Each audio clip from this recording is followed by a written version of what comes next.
Hello everyone, and welcome to DelftStack. In today's video, I'm going to guide you through fixing the unsupported 16-bit application error on Windows 11.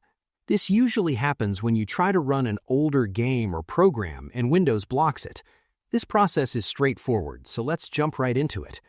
The most common reason for this error is that Windows 11 turns off the older frameworks needed to run these vintage applications by default. We simply need to turn them back on. Go ahead and click on your Start button and type Windows Features into the search bar. Select the option that says Turn Windows Features On or Off. A small window will pop up with a list of folders. Scroll down until you find the folder named Legacy Components. Click the little plus sign next to it to expand the folder. You will see a checkbox for DirectPlay. Go ahead and check the box next to Legacy Components, and specifically DirectPlay. Click OK. Windows will take a moment to search for the required files and install them. Once it says Windows completed the requested changes, click Close and then restart your computer to lock this in.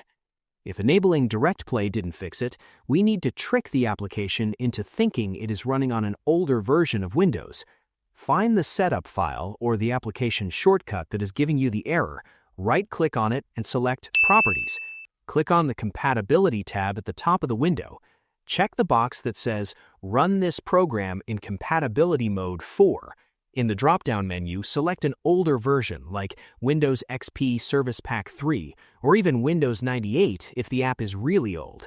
Also, move down and check the box for Run this program as an administrator.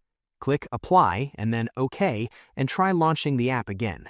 Finally, if you were still getting the error, it might be a false flag caused by corrupted system files in Windows 11 itself. Right-click on your Start button and select Terminal, Admin, or Command Prompt, Admin.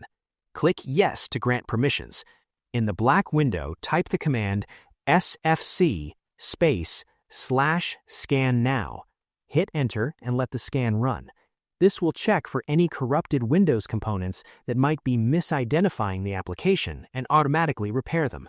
Once it reaches 100%, close the window and give your PC one last restart. And that's it. You should now be able to run your classic applications without that error blocking you. I hope you found this guide helpful. If you did, please give this video a thumbs up, share it with your friends, and subscribe to the channel for more tutorials. Thanks for watching, and take care.